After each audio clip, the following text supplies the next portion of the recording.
د ختم نبوت په مسله باندې چې کوم jihad شوی دی په یو ورځ 1200 صحابه کرام قربان شوي وی روانو مودي ډیر تیر اندازو وی چومي قتل د فوج په منځ کې مسلمه ولاړ دی او د بدن نه غټ دی بد په د غشي گزارو کو په دې نوم باندې ولګي د غشي اعتبار وت ایو انصاری صحابي ورلی په تورې ته سر کټ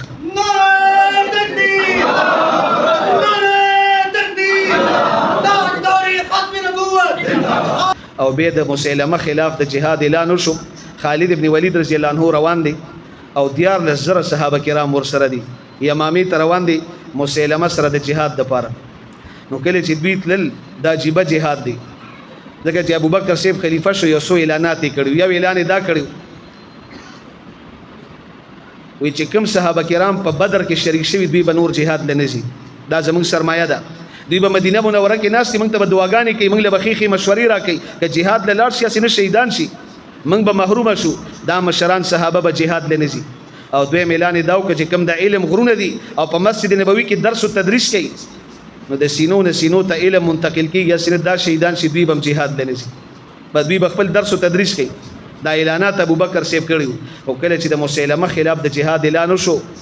نو هغه بدرین صحابه کرام مشران سپینګری هغه پاسې دل او خپل توري د نیامونو نه رابار کړي او دا غینه دوړي وسندلې وینن بیا مسلمه ژوند دی یا به موږ ژوند دي موږ سوي چې موږ به جهاد لنزو او موږ به د مسلمه مقابله لنزو د پیغمبر علی السلام په ختم نبوت باندې حمله شوی او دا په ناموس رسالت باندې حمله ده موږ نشو پاتې کېدی هغه ټول صحابه کرام میدان ته ووتل او چې کوم د علم غرونه عبد الله ابن عباس رضی الله عنه رئیس المفسرین عبد الله ابن مسعود رضی الله عنه عبد الله ابن عمر رضی الله عنه سالم رضی الله عنه حذیفه رضی الله عنه ابو هريره رضی الله عنه د ټول خپل کتابونه بند کړل درس او تدریس پرې خود درس او تدریس نه کوي د مسلمه مقابله ته بوزو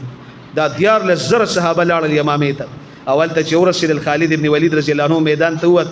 اعلان وکړ وی مسلمه ووره من پیغمبر علی السلام سره جهادونه کړی دي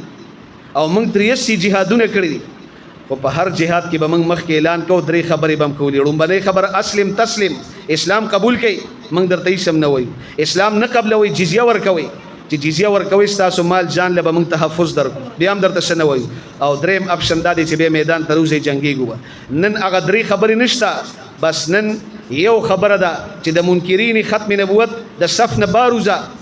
او د خپل داوی نه واپس شو توبه وباسه او کدانی میدان ته روزه مقابله وکړو مسلمه چې وکړه چې ما سره سلويخ زره فوج دی دا دیار له زره کسان دي وای نه مقابله کو نو پړومبه ورځ چې جنگ وشو جهاد وشو نو 1200 جلیل القدر صحابه کرام او تابعین دا شهیدان شو او په دې کې وسو د قران حافظان او بهترین علما کرام د علم غرونه شهیدان شو د پیغمبر علی السلام په ژوند کې 83 جهادونه شوي دي په دې 83 جهادونو کې 259 صحابه کرام شهیدان شوي دي او د ختم نبوت په مسله باندې چې کوم جهاد شوي دي په یو ورځ 1200 صحابه کرام قربان شوي او بیا په دویمه ورځ باندې یو صحابي رالی خالد ابن ولید رضی الله عنه اجازه غواړي وې دا مرګري د موچت کې او د قلاته مې ورغورځي ځکه هغه د دنه نه حمله کولې گیټ بند دي نو صحابه ډیر شهیدان شو وې ما دی ورغورځي زب دروازه کولاو نو مرګر وته ویل ځان وجني ته چلته تا موږ ورغورځو تا وی پریدي خالد ابن ولید رضی الله عنه فرمایل وی ټیک وی اوچته کې د قلانه دنه ورغورځوي صحابي چې دنه دیوال توخه جو هغه ور ټوپ ک بس منډه کړه دروازې کولاو کړه زخمی شو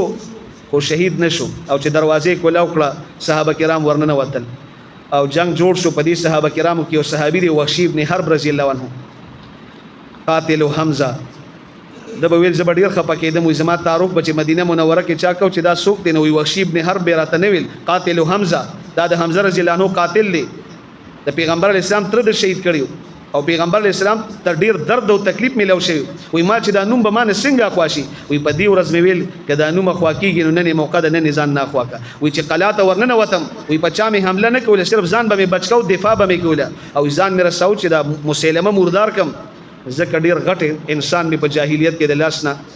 هغه ته شهادت مې له شوی دی په اسلام کې دا غټ سړی چې مردار کم چې هغه تل به برابر شي وی روانو مودي ډیر تیر اندازو وی چومي قتل د فوج په منځ کې مسلمه ولاړ دی د بدن نه غټ دی بد په د غشي گزارو کو په دې نوم باندې ولګي د غشي اعتبار وت ایو انصاری صحابي ورلی په تورې ته سر کټ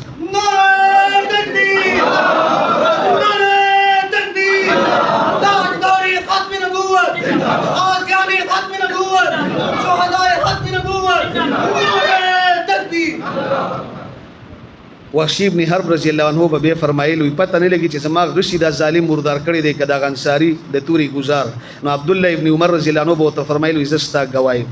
ستا غشي دی مردار کړی وي تا چې گزارو کو دی په دې گیډه ولګید وي आवाज می واورید سمعت صارخا يوم اليمامه قتله العبد الحبشي